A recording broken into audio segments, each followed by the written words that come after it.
Olá, boa noite. Boa noite.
Ai, tá quente aqui, ó.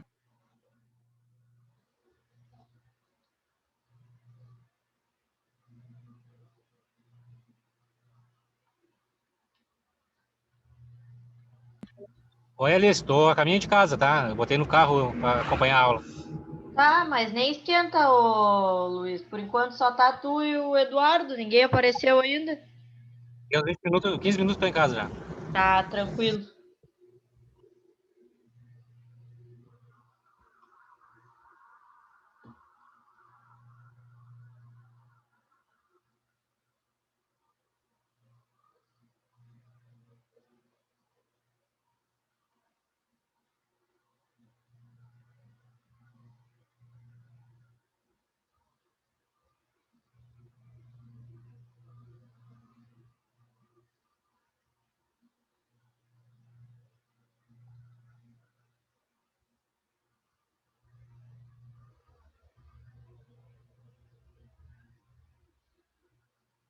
seu celular.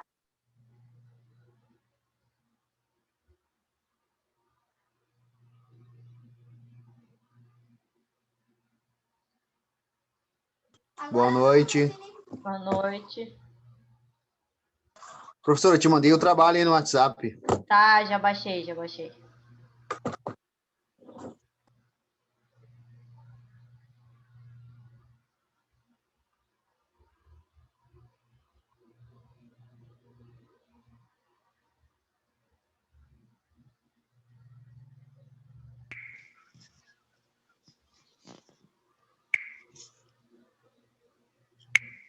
Boa noite. Boa noite.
Pessoal, eu tô dando uma esperada aqui, mas se o Rogério topar, a gente pode começar por ele, que dá a introdução aqui de deslocamento linear e rotativo. E aí depois eu passo pro Eduardo, que são os dois que podem ir começando, né? Que são sozinhos. Ok, professor, por mim tudo bem. Pode ser, professor, só deixa eu pegar aqui o meu computador aqui para ir, que eu tô recém me arrumando aqui. Daí eu já te chamo, tá? Tranquilo, não tem problema. Quando tu me der o ok, a gente começa, então. Tá, tranquilo.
Tá ok, professor, pode ser?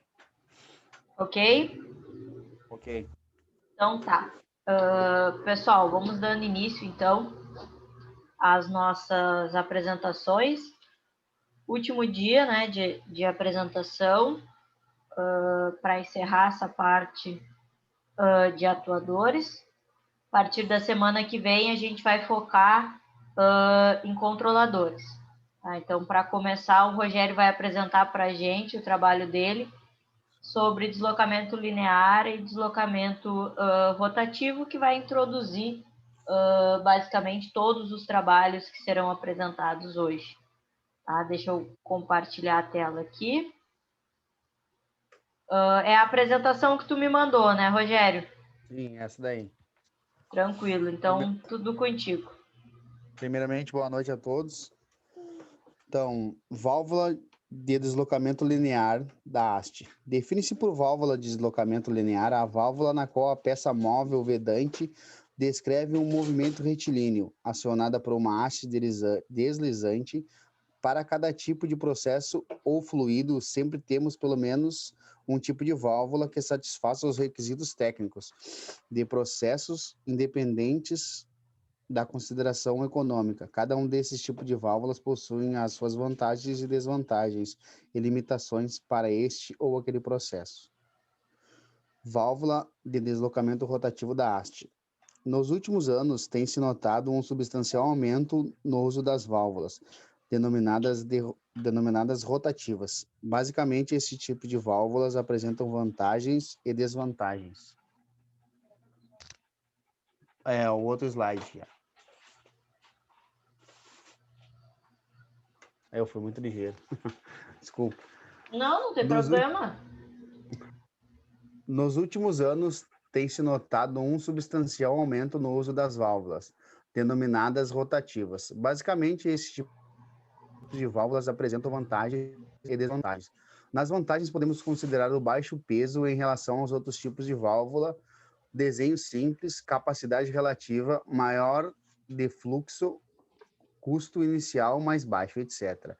Dentre as desvantagens, citamos as limitações em diâmetros inferiores a 1 ou 2 polegadas e quedas de pressão limitadas, principalmente em grandes diâmetros. Daí eu botei um desenho de uma válvula de deslocamento linear e um deslocamento rotativo, para ter mais ou menos uma noção, assim, sabe? Daí o tipo de válvulas. Os tipos de válvulas são classificados em função dos respectivos tipos de corpos. Podemos agrupar os principais tipos de válvulas em 2 grupos.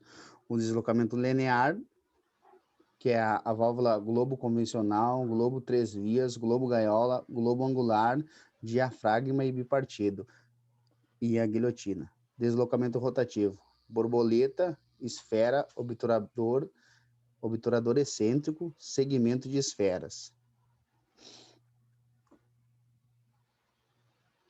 Daí eu botei ali um exemplo de cada uma, de deslocamento rotativo e no próximo slide de deslocamento linear. As principais aplicações delas é regular a vazão de fluidos, prevenir de vazão reversa, controle e alívio de pressão, especiais, controle de vazão direcional, serviço de amostragem, limitar fluxos, selagem de fluidos nas saídas de vasos. De todas essas aplicações, a mais comum e importante se relaciona com o controle automático contínuo do processo.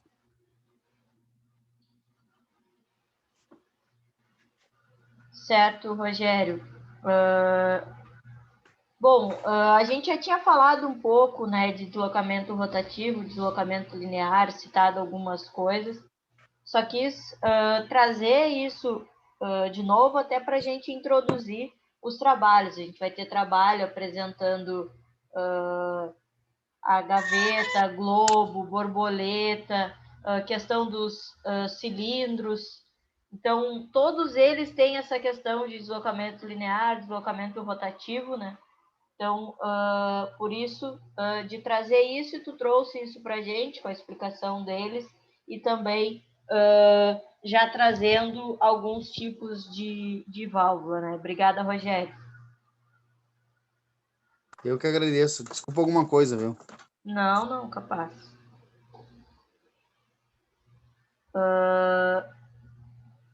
Bom, agora a gente vai para a apresentação do Eduardo. Pode ser, Eduardo? Pode ser, professor. Pode ser. Vou abrir aqui duas imagens. Só um pouquinho que elas vieram, que elas se inverteram, então de cabeça para baixo vai ficar ruim de ler. Se a senhora quiser botar, não, se a senhora quiser botar só a foto e depois botar o vídeo, para mim eu leio no meu caderno aqui melhor, eu acho. Ah, deixo só a foto? Isso, só que sabe, se eu posso fazer isso? Pode ser. Qual? Aqui tem várias ou uma só? Não, eu lhe mandei duas fotos, no caso, né? E mandei um vídeo. Tá? A senhora bota a primeira foto, e depois, se a senhora quiser botar depois a segunda, conforme eu vou falando, e depois, por último, eu terminar, a senhora bota o vídeo para mim. Tá bem, então. Já vou deixar o vídeo... Fica até melhor, que eu vou lendo por aqui pelo meu caderno. Tá, não tem problema. Eu vou compartilhar aqui. A primeira imagem já está aparecendo aí. Então tá. Então, boa noite, pessoal. Eu vou apresentar o meu trabalho, é atuador, válvulas de controle do tipo globo. O funcionamento. A válvula de controle, o globo, possui a função de tapar a passagem de um fluido dentro de uma tubulação. Essa barragem tanto pode ser total como parcial, dependendo do objetivo e tipo de fluido existente. Ao barrar ao fluido parcialmente, a válvula de controle globo pode dividir ou descartar uma parte do fluido para um ponto específico, a fim de obter muito mais precisão no controle. O modelo mais comum desse tipo de válvula é a VC, que possui diâmetros de meia a 12 polegadas e conexões em rosca BSP, NPT ou flange de 150 a 300. Além de ser confeccionada em material de qualidade como aço inox, o ferro nodular ou de aço carbono e possui pressão máxima de 21 bar. A válvula de controle de globo possui dois tipos de acionamento, o automático e o manual. O acionamento automático funciona por meio de um atuador pneumático, que é acoplado a um dispositivo. Esse atuador recebe sinal do posicionador, o que garante que ele controle a variável, abrindo e fechando a válvula no momento necessário, de forma rápida e precisa. Não possui diferente o acionamento automático. No acionamento manual, a diferença está no tipo de energia utilizada. Se no acionamento automático é usada energia mecânica, no acionamento manual é usada energia elétrica, com um atuador motorizado. A válvula de controle globo de acionamento manual não necessita de um posicionador, pois possui uma placa elétrica acoplada que realiza a mesma função. A válvula de controle globo é um componente extremamente preciso, de qualidade, que é fundamental em vários processos industriais. Por isso, deve ser instalado somente por profissionais qualificados na área, preferencialmente por uma empresa experiente e que seja representante oficial de marcas reconhecidas nacional e internacionalmente, pois assim a instalação das válvulas de controle globo será realizada com sucesso. Aí eu especifiquei as fotos, como é que é uma válvula globo, né? Agora eu vou falar da aplicação. A aplicação são aplicadas em quase todos os equipamentos, os sistemas industriais. As válvulas de controle globo é utilizada para controlar pressão, temperatura, nível, vazão e outras variáveis, sendo de perfeita funcionalidade em tubulações de líquidos, vapor e gases. E ela tem, por vantagens, permite o controle parcial de fluxo, abertura e fechamento mais rápido do que as válvulas gaveta. As características construtivas do conjunto de sede obturador permite estranguidade total. Manutenção favorecida pelo fácil acesso ao componente interno da válvula, sendo que seja removida na linha. E apresenta também duas desvantagens. Não admitem fluxo nos dois sentidos, no caso, né? Para um lado e para o outro, é só um sentido. Perda de carga elevada, porque tu tem o controle, né? Tanto uma parte ou na parte elétrica ou na parte mecânica, né? Eu acho que é isso aí, professora. Se a senhora puder botar o vídeo já, que o vídeo vai dar uma explicação mais detalhada aí. Esse aqui, né? Isso. Só deixa eu mudar o áudio aqui para ficar melhor para vocês escutarem. Tá bom.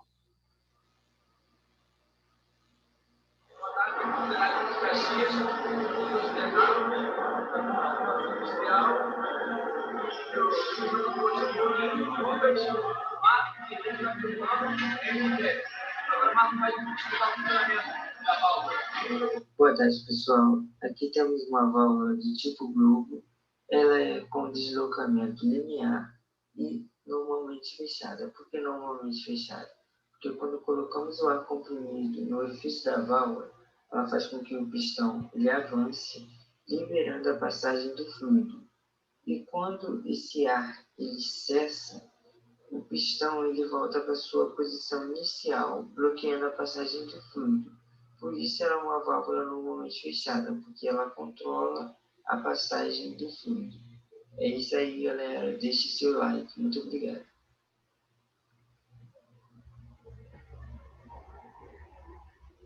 Ok, professor. Eu acho que a minha parte acho que seria só isso. Não sei se teria mais alguma coisa. Não, seria isso, Eduardo. Obrigado. Desculpa alguma coisa, professor. Não, capaz. Rogério foi. Luiz ainda está no trânsito? Tô quase chegando, mais 10 minutos. Tá, Mas tranquilo. Francisco, tu vais apresentar sozinho ou o Vinícius vai aparecer? Professor, o Vinícius atrasou no trabalho, eu acho. Ele falou que tá chegando em casa. Não sei dizer o tempo. Não sei se dá para daqui a pouquinho, dá pra dar mais uma esperada ou não. Vou ter que dar mais uma esperada para ver. Aí apresenta assim que o Luiz chegar e vocês, quem chegar primeiro, o Luiz em casa ou o Vinícius, a gente toca. Vou dar um tempo então, pessoal. Não tem. Os dois que podiam apresentar já apresentaram. O pessoal resolveu faltar tudo hoje? Pois é, professor. Aconteceu um entrevista com ele. Rony, já tô dobrando em casa já. Bora, Luiz.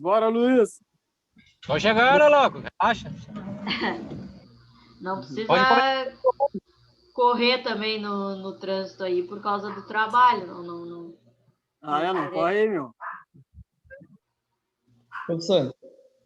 Diga. Assim que se for passando e tal o tempo e tiver acabado as apresentações na nossa frente, eu posso apresentar sozinho, tá bom? Se o Vinícius chegar a tempo. Tá, não, tranquilo. Agora A gente vai apresentar o do Luiz e do Giovanni. E aí, depois tem que vir, o Lucas está trabalhando, mas o Everson ficou de apresentar, ainda não chegou. O Lucas Paiva não vai chegar, está trabalhando. Vou ter que ir encaixando essas apresentações nos finais da aula, semana que vem. Ah, sim, sim. Pois é, né, professor?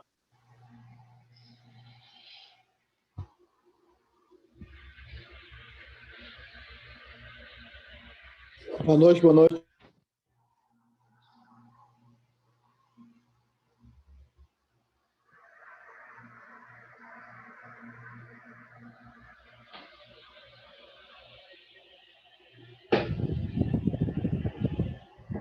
Ó, o Christian chegou.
Tá se alto-falando, professor? Não tá falando nada?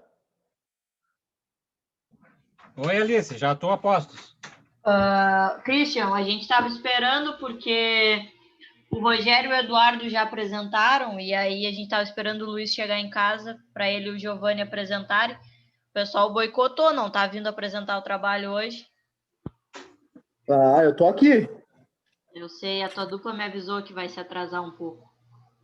Mas eu posso ir sem ele, sim, sem problema nenhum. Não, vamos tocar o do Lucas e do Luiz e do Giovanni. Depois tem o Francisco esperando o Vinícius também. Aí a gente vai vendo aos poucos. Tá. Bora, então. Beleza. Vou compartilhar aqui. Vocês já estão vendo o trabalho? Já. Tá, vão apresentar primeiro, depois mostro o vídeo que tu me mandou. Isso. É um vídeo de contador, né? Isso. Tá. No final, lá, bem no final. Tá, beleza. Tá me escutando bem aí, professora? Tô escutando bem. Não, então tá bom. Boa noite aí, pessoal. Nosso trabalho... Boa noite. Boa noite, mano. Sobre contadores e relés. A função de um relé. Eu vou apresentar sobre o relé e o Luiz os contadores. Função de um relé. Os relés, basicamente, são dispositivos elétricos que têm como função reproduzir modificações súbitas, porém predeterminadas em um ou mais circuitos elétricos de saída. O relé tem um circuito de comando, que no momento em que é alimentado por uma corrente, aciona um eletroímã que faz a mudança de posição de outro par de... quer dizer aqui? Que no momento em que é alimentado por uma corrente, aciona um eletroímã que faz a mudança de posição de outro par de contatores, que estão ligados a um circuito ou comando secundário.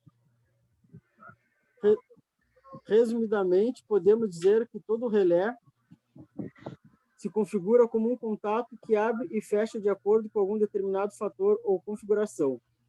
Alguns relés são bem pequenos e fáceis de serem manipulados, testados e trocados, justamente por existir vários tipos de construções mecânicas para relés. Relés eletromecânico. Assim como o contador, o relé é um componente eletromecânico, ou seja, ele conta com uma parte mecânica de contato e acionamento ocorre através da corrente elétrica e uma bobina. Eu só não botei a imagem, professora. Esqueci de botar ali e te mandar. Ah, não tem Tinha problema. a imagem abaixo ali. Só tem São eles aqui, é a bobina, induzido, núcleo, contato de bobina e contador de relé. E relé fotoelétrico é um dos mais comuns e mais utilizados. Ele tem como função principal o acionamento ou desligamento automático de um determinado circuito através da quantidade de luz. Com isso permite uma infinidade de configurações para uma instalação e um exemplo bem clássico de utilização de relés fotoelétricos e nas ligações das lâmpadas dos postes que acendem automaticamente quando escurece.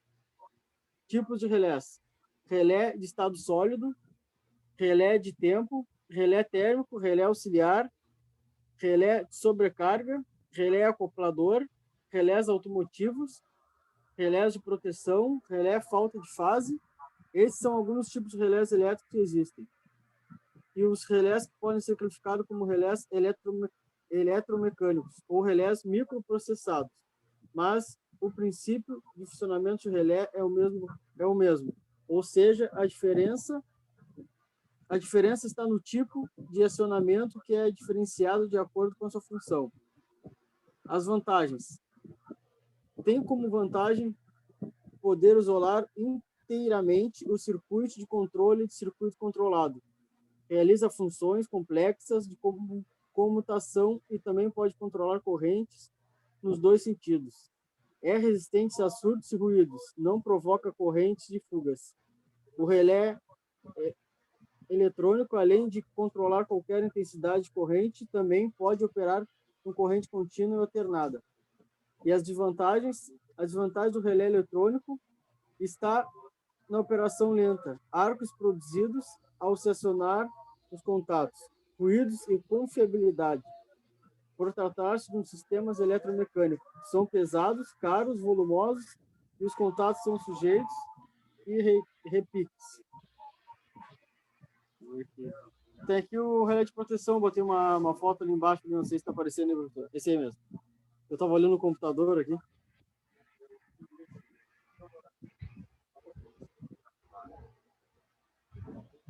Agora os contadores é o com o Luiz. Boa noite. Aí, você tá vendo? Tá me ouvindo? Boa noite, tô ouvindo. Beleza.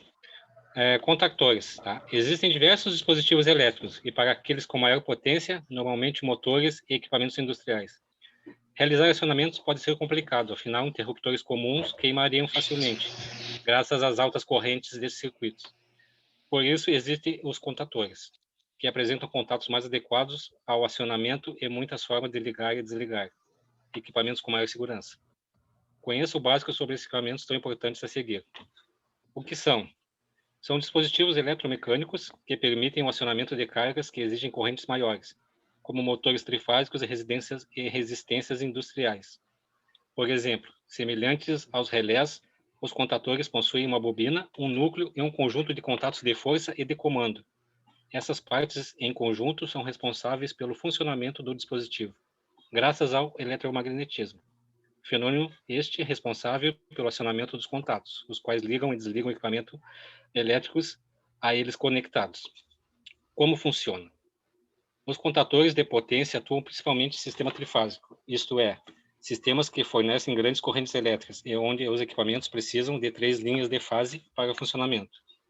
Desse modo, eles funcionam como interruptores para os equipamentos de maior potência, garantindo maior vida útil aos equipamentos e permitindo também que sejam controlados à distância.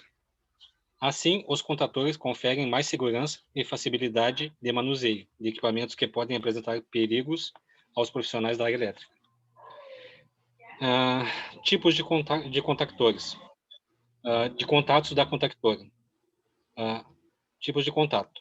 A combinação dos dois tipos de contatos aos circuitos e equipamentos a serem utilizados proporciona uma ampla variedade de uso para os contatores. Contatos normalmente abertos, o NA, permanece sempre na posição aberta e se fecham quando acionados, permitindo a passagem da corrente elétrica. Contatos normalmente fechados, NF, permanecem sempre na posição fechada e se abrem quando acionados, interrompendo a passagem da corrente elétrica. Contatores comutadores possuem as duas funções no mesmo contato. Como uma parte NA e a outra NF, são empregados não para ligar ou desligar, mas sim para comutar entre diferentes partes do circuito. Pode mostrar a imagenzinha da contactora, Alice. Em cima está uma contactora e abaixo está o diagrama dela elétrico ali. Parte fixa, onde ficam os contatos de força e os auxiliares. Parte móvel, seminúcleo móvel e a bobina, A1 e A2. Isso, quando energizadas, elas acionam a contactora. Desvantagens de se utilizar um contactor. Desgaste dos contatos devido à alta corrente. Ruído nas manobras, ela está sempre zunindo.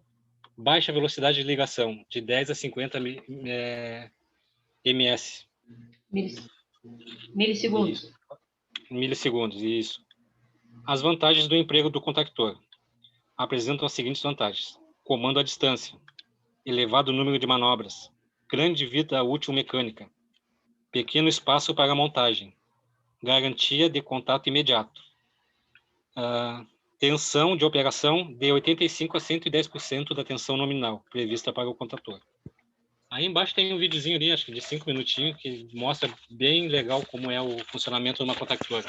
Alice, se quiser rodar, pode rodar. Só vou mudar o áudio aqui.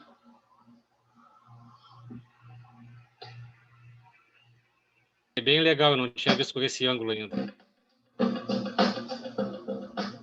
Pessoal, vou mostrar o que é um contator e como funciona um contator. Então, esse componente aqui, que está na minha mão, é um contator. O contator é um componente usado em comandos elétricos para acionamento de máquinas elétricas, motores principalmente, ok? O contator, ele é uma chave automática, ele é uma chave também chamada de chave magnética, porque ele trabalha com efeito magnético, né, que eu demonstrei em outras aulas aí para vocês. Trabalha com os efeitos do eletromagnetismo. Então, o contator, ele possui contatos principais, contatos de carga, que são utilizados para ligação diretamente aí dos motores, ok? Da parte de carga, né, que vai funcionar o motor. E aí, os contatores possuem contatos auxiliares. Esses contatos auxiliares, pessoal, eles são usados para fazer a automação, por assim dizer, da ligação desses motores. Então, eles vão fazer efeitos aí automáticos para ligação, para comutação, temporização, vários efeitos que são necessários aí nos motores elétricos, ok? Ele possui contatos normalmente fechados e contatos normalmente abertos. Quer dizer que no estado normal, né, do contator, que seria esse estado desenergizado, alguns contatos estão fechados e alguns contatos estão abertos. E quando o contator ele é energizado, ele fecha os contatos abertos e abre os contatos fechados. E os contatos de cargas, eles são normalmente abertos também. Então, eles se fecham, fazendo assim a ligação do motor, ok?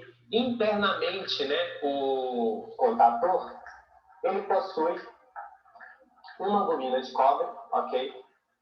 Vou estar mostrando aqui para vocês. Então, eu tenho essa bobina aqui, que eu já estou ligando num cabo, que eu vou energizar isso para vocês. Então, eu tenho uma bobina de cobre. Tenho um ferrite aqui com várias chapas metálicas na parte de baixo. E na parte de cima, pessoal, eu também tenho um ferrite com várias chapas metálicas acoplado num sistema de contatos. Então, esses aqui são os contatos que são normalmente abertos e normalmente fechados. Esses 3 aqui são os contatos de carga, esses 2 contatos normalmente abertos e esses 2 contatos normalmente fechados. Eu tenho uma mola aqui que proporciona que na posição desligada, né, que é quando esse contator está desenergizado, ele fique sem contato, sem acoplagem, né, da parte metálica. Então, ele tem esse efeito de abaixar e levantar aqui, ok? E quando energizado, ele acopla magneticamente e fica firme nessa posição, comutando os contatos. O que está aberto fecha e o que está fechado abre. Então, internamente, um contator ele tem esse formato aqui, essa mola proporciona aí esse efeito aí de ele, na posição de repouso, ele ficar levantado aqui, ok? Eu vou energizar essa bobina para a gente ver esse efeito acontecendo, ok? Então, esse contator, ele é 220, então essa bobina vai ser ligada em 220, coloquei aqui nos contatos da bobina, ok? E aí, eu tenho esse efeito magnético. Vou estar segurando ele aqui, para ele não sair do conjunto aqui, senão ele dá um efeito. Então, quando eu energizo essa bobina, ela acopla. Então, vocês podem ver que ela ficou firme aí, ó. Posso puxar aqui, que não sai. O efeito magnético acoplou as partes metálicas aqui da parte de baixo desse contator, ok? Vocês podem ver na hora que eu desenergizar que a mola vai fazer essa parte de cima levantar, vai até dar um pulo aí, ó. Ok? Então, esse é o contator por dentro. Então, tem aqui uma bobina metálica e um sistema de contatos que se abrem e se fecham, ok? Então, vou energizar mais uma vez para a gente ver isso aí. Então, tenho aí a bobina energizada, os contatos se comutam aí. O que é fechado abre e o que é aberto fecha. Isso proporciona vários efeitos aí para os comandos elétricos. Ok, pessoal? Então, esse é o contator. Muito obrigado por assistir. Visite agora o site mundodaelétrica.com.br e siga a gente no Twitter. Curta a nossa página. É isso, Elícia. Certo.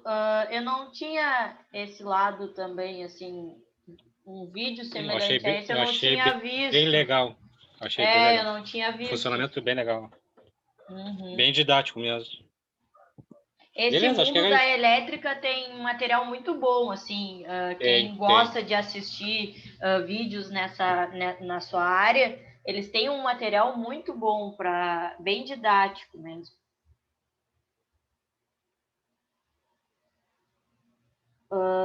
Agora, Francisco ou Christian, um dos dois vai ter que tocar o trabalho sem a dupla.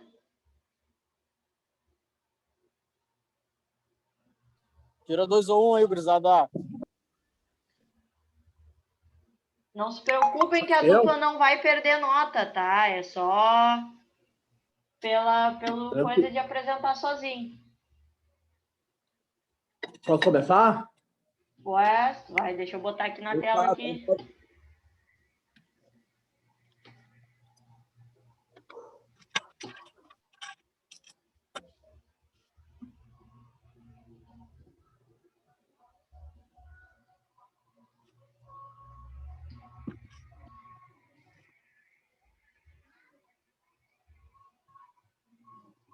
Pode ir?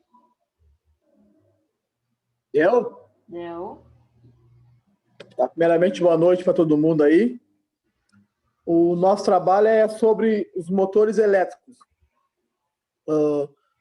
Para que uma máquina seja capaz de operar executando a sua produção diária, ela precisa de uma fonte de energia mecânica para pôr em funcionamento os seus componentes. A grande questão é que não existe uma fonte direta desse tipo de energia que possa ser ligada à máquina. Com a finalidade de resolver esse problema, os motores foram criados.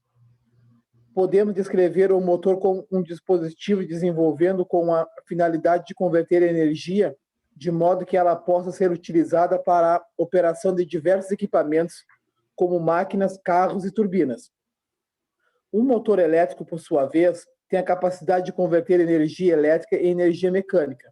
Para cumprir essa tarefa, seu conceito é bem diferente do adotado pelo motor a combustão que funciona por meio de queima de algum tipo de combustível. O funcionamento dele, o magnetismo, tem o potencial de exercer uma força física capaz de colocar objetos em movimentos.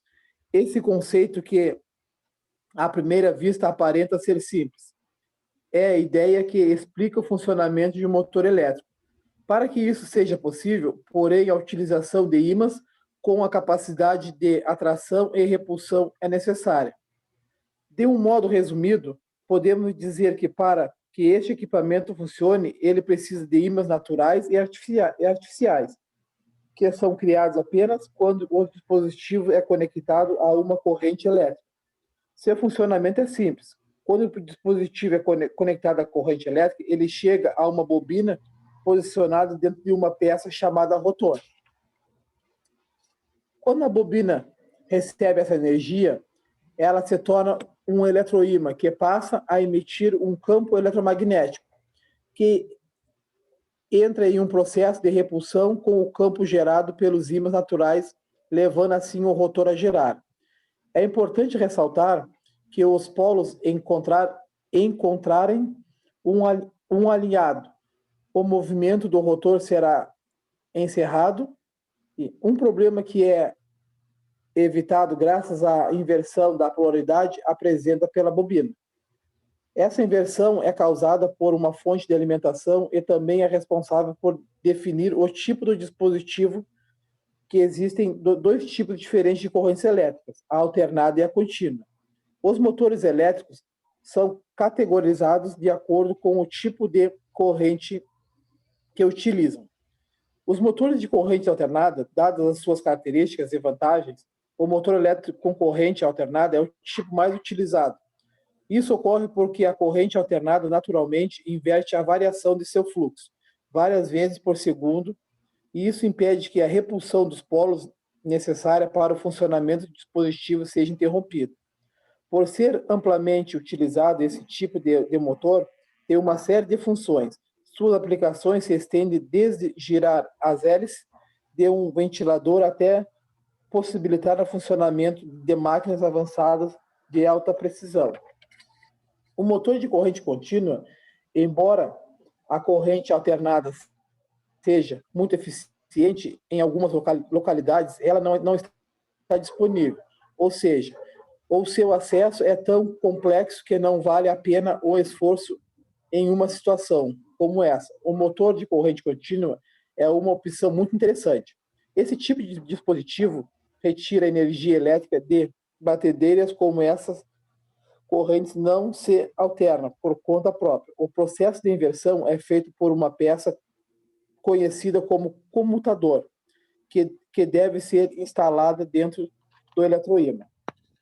Cabe ao comutador a tarefa de inverter a tensão de modo que o processo de repulsão dos polos não seja interrompido. Aí tem um desenho sobre um rotor aberto, né? Tem o anel de fixação, a chaveta, o rolamento, a tampa dianteira, o rolamento, a caixa de ligação, a tampa, e todas as diversas ali, né, professora?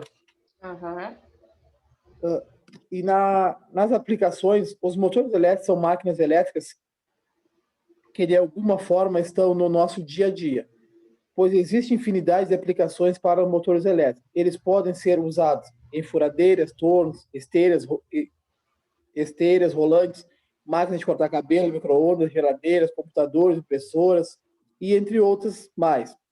Os motores elétricos são uma importante inovação, fazendo uso de conceitos diariamente ligados ao eletromagnetismo. O dispositivo permite que as máquinas e equipamentos operem com uma grande fonte de energia mais limpa e econômica. Aqui eu coloquei as vantagens e as desvantagens tanto do motor de corrente contínua como de corrente alternada. A de corrente contínua, que às vezes é necessário utilizar um circuito retificador para converter a corrente alternada fornecida para a corrente contínua. O motor de rede contínua pode funcionar com velocidades ajustáveis, possui grande flexibilidade de pressão e seu uso é restrito nos casos especiais.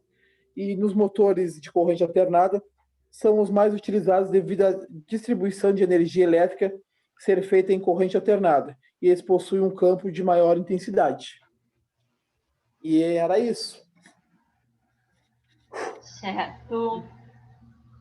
Obrigada, Christian. Não sei.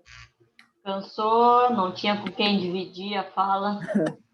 Mas no outro dia ele foi sozinho, né? Acontece.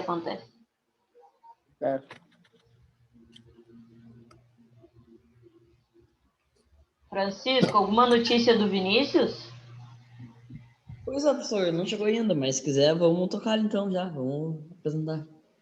Na verdade, só falta o de vocês, o resto não deu notícia. Alguns já avisaram que não viriam, já tinham avisado antes por conta do serviço.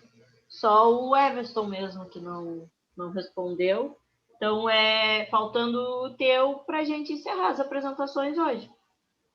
Perfeito. Vamos apresentar, professor. Tá, vou botar aqui. Só vou testar aqui antes de...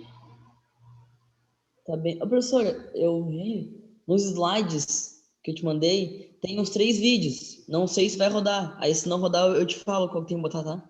Tá, beleza. Vamos ver, de repente vai rodar. Eu botei aqui certinho na mesma pasta, tudo, para ver se a gente consegue fazer rodar. Tudo contigo. Bom, boa noite, gurizada. Boa noite a todo mundo aí. Eu vou falar sobre cilindros lineares, ou atuadores pneumáticos lineares. Vou explicar um pouco ele. Eu vou passar um vídeo de entrada já, falando sobre a composição, cada peça, o que eu preciso para fazer um cilindro e tudo mais, ver quanto ele é fácil, muitas das vezes. Aí vou dar essa entrada com o vídeo, tá bem? Tá, assim. Pula esse slide então.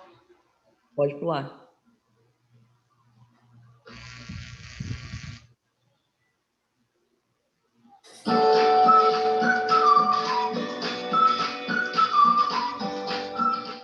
Composição de um sistema pneumático. Todo sistema pneumático, por mais básico que seja, mesmo sendo um atuador de simples ação, ele deve possuir uma composição, ele deve possuir alguns componentes obrigatórios para que ele seja um sistema pneumático e que ele funcione corretamente.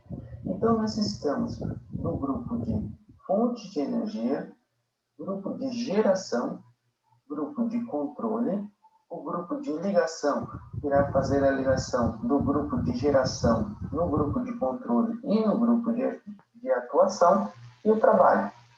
Iremos ver aqui um pouco de cada grupo destes aqui. A fonte de energia, normalmente a pneumática, ela utiliza como fonte de energia um motor elétrico.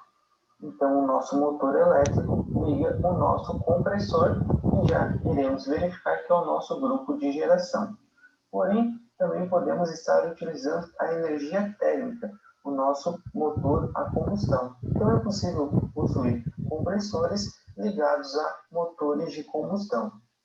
Estou mostrando para vocês aqui compressores pequenos, né? Existem compressores industriais ligados a motores elétricos e também ligados a geradores.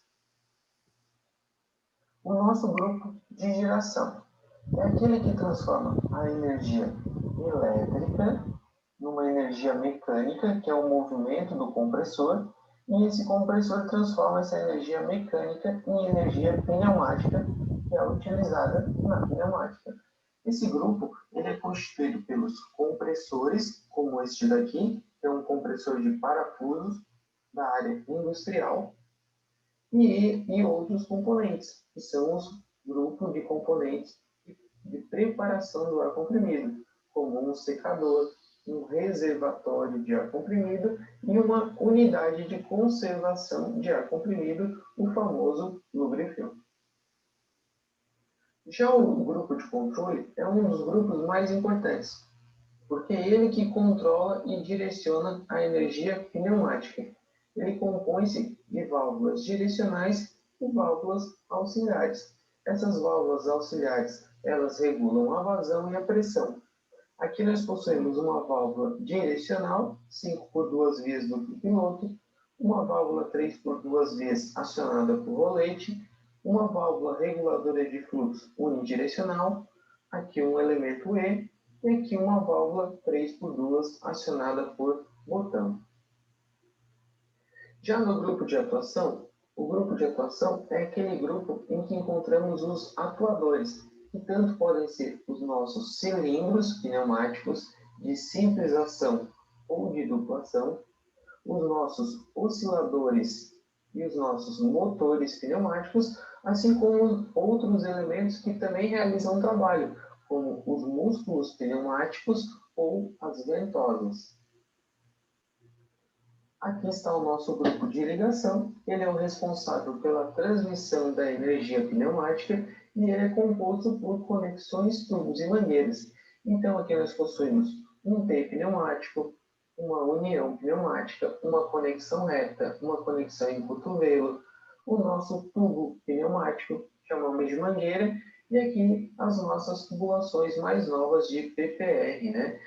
Essas tubulações aqui substituem os tubos galvanizados quando a gente faz a rede de transmissão do ar comprimido. Trabalho nada mais é do que eu estar transformando a energia pneumática em um trabalho mecânico. Por isso que a pneumática se torna um pouco custosa, porque eu preciso de uma fonte de energia elétrica, como por exemplo um motor elétrico, para ligar um compressor. Vou estar realizando um trabalho mecânico, o compressor irá fazer a geração do ar comprimido e depois esse ar comprimido retorna a ser um trabalho mecânico, como nesse caso aqui, em que eu estou separando as caixas e embalando as caixas, e nesse caso aqui, em que eu estou segurando uma tábua de madeira para um processo de corte.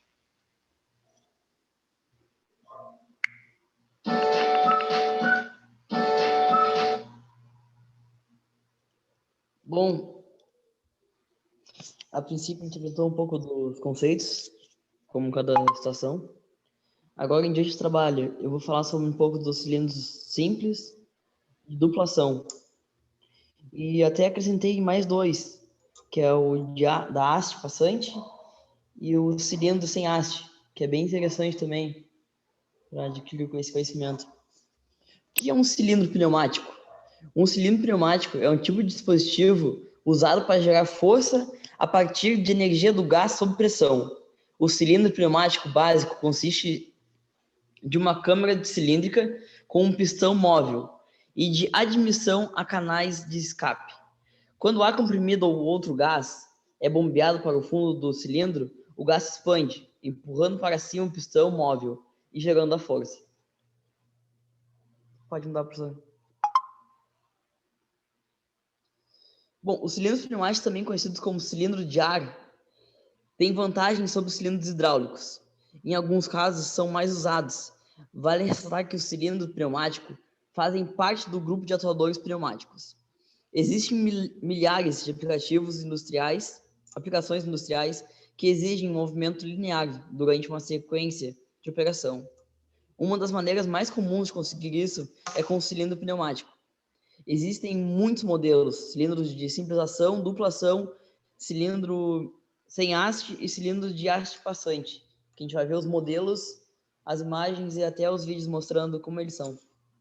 Pode passar, professor. Passei.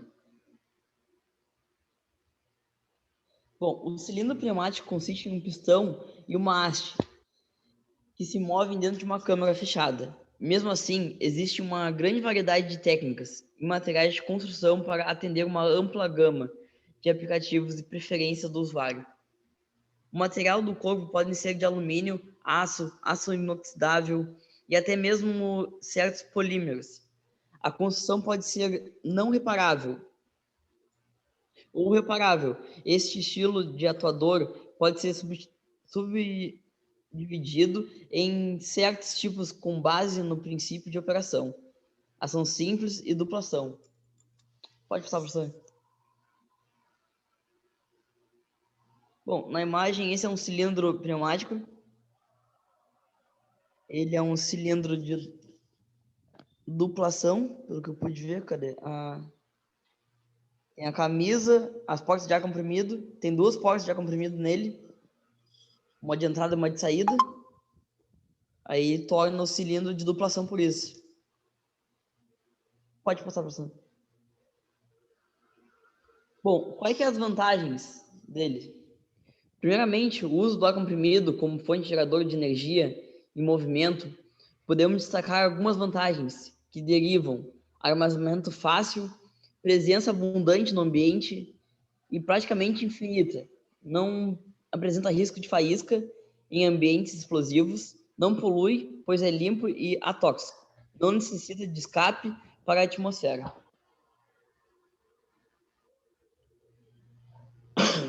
Alguns pontos vantajosos dos nossos atuadores são componentes, cargas pesadas, alta força de velocidade, fácil acessibilidade da fonte, canalização fácil, segurança no uso e armazenamento fácil. A segurança no uso, a gente sempre tem que tomar cuidado na hora de, se for tipo de jato, com pistola de ar comprimido mesmo. A gente sempre tem que testar fora antes do não botar no rosto, roupa, como muitas empresas fazem para limpar a roupa e tal, não é legal. Pode estar muito pressurizado e pode acabar machucando a pessoa também. Pode passar, professor.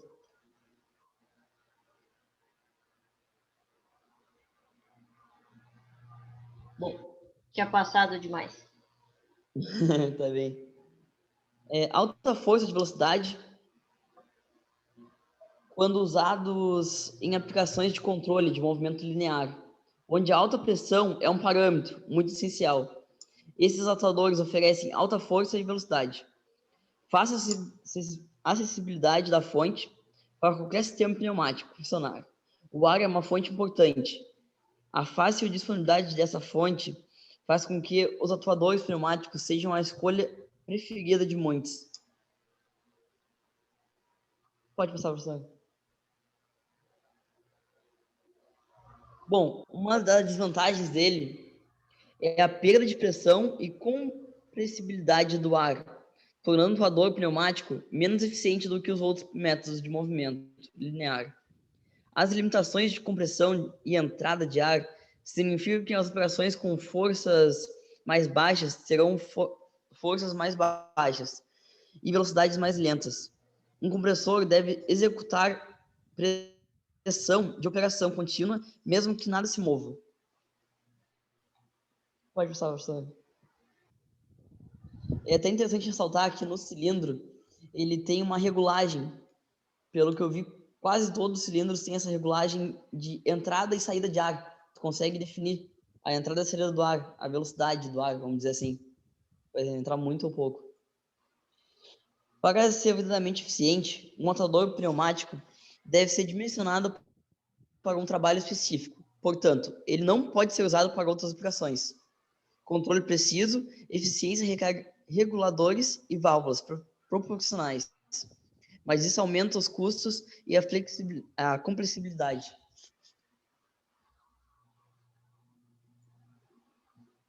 Pode passar, professor.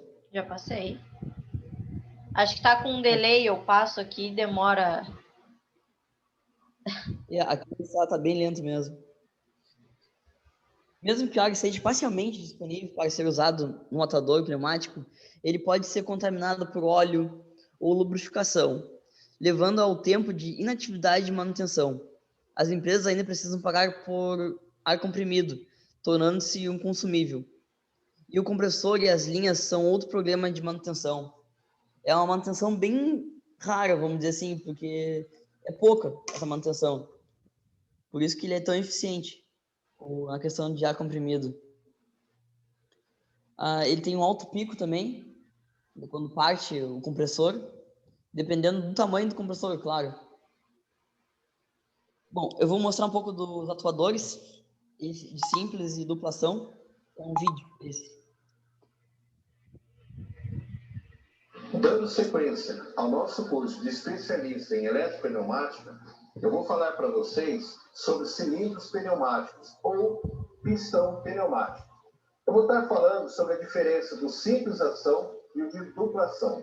O simples ação, ele tem uma tomada que serve para entrada de ar e, ao mesmo tempo, saída de ar.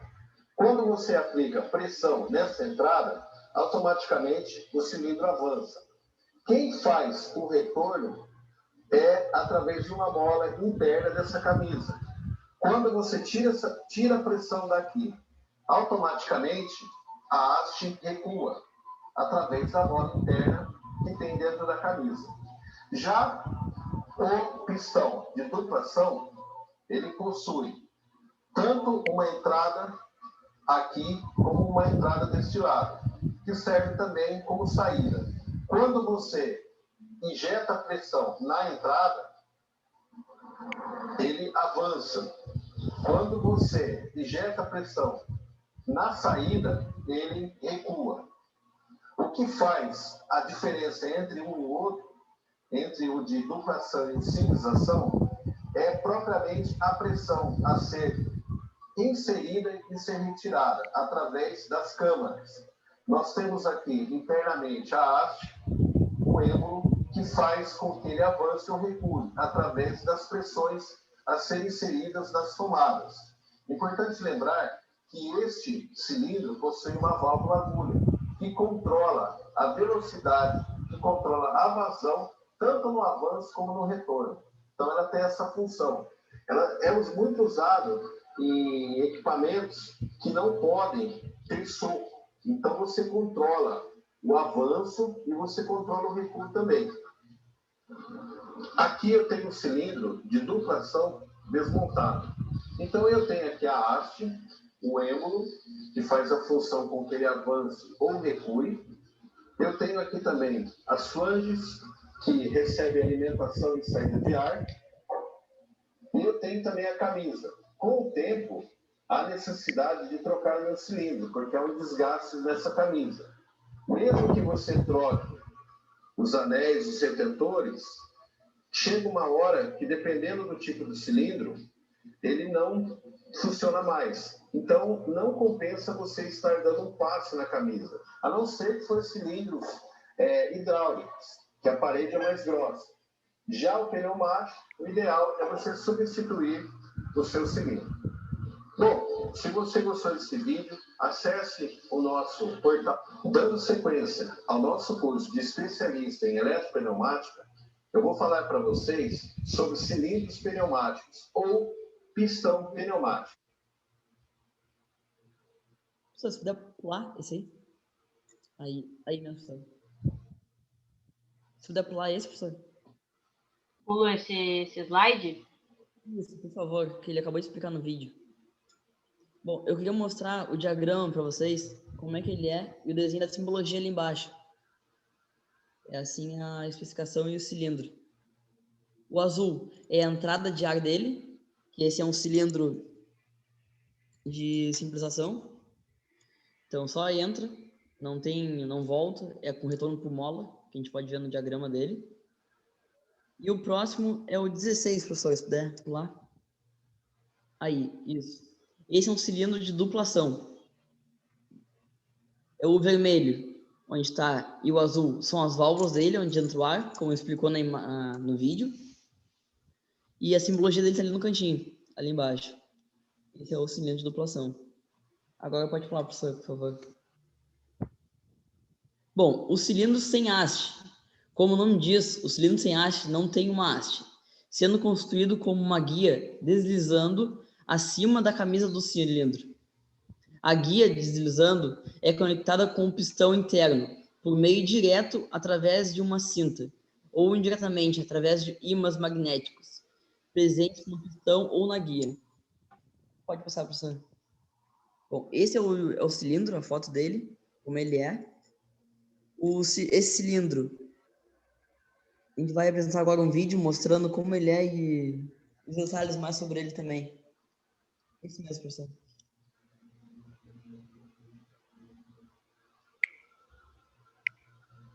Olá, pessoal. Seja muito bem-vindo a mais um vídeo da Master Tecnologia Industrial. Hoje a gente vai falar sobre um produto muito interessante.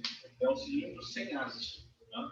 Esse é um cilindro que não... Bom, como o nome diz, ele não tem haste. Então, aqui nós temos um cilindro comum. Esse é o cilindro sem haste. Essa é a haste do cilindro.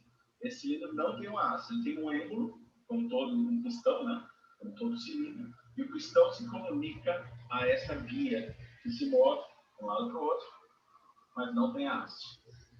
Tá? Então, a grande vantagem desse cilindro foi criado para ganhar espaço. E como você pode ver, esse cilindro, quando estende, ele aumenta muito mais o tamanho do que ele é retraído. Esse aqui não, o cilindro sem haste é exatamente o mesmo tamanho, retraído ou estendido. Simplesmente a guia move aqui em cima. O principal uso dele é para aplicações que você tem limitação de espaço, mas, por exemplo, ele vem sendo muito usado para aplicações, por exemplo, de elevação de produtos. Né? Você precisa levar um produto para essa altura, do chão para essa altura, você pode usar um cilindro sem haste. Se você tivesse que usar um cilindro comum, o cilindro teria que estar lá embaixo, né?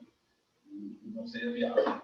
Agora eu vou conectar esse cilindro para te mostrar ele trabalhando. Então aqui nós temos um cilindro conectado, operando uma válvula 5-duas, joga a guia de um lado para o outro. Então, esse cilindro sem haste é um cilindro que tem, existem dois tipos de cilindro sem haste, com conexão direta entre a guia e o pistão. Esse é um cilindro com conexão direta. Então, ele é conectado diretamente ao pistão e essa guia. E para evitar vazamento de ar e entrada de sujeira, ele usa esse método quase como se fosse um zíper. A guia vai se movimentando, a parte da frente vai abrindo e a parte de trás vai fechando para garantir que não entra na sujeira e não perde ar durante o processo.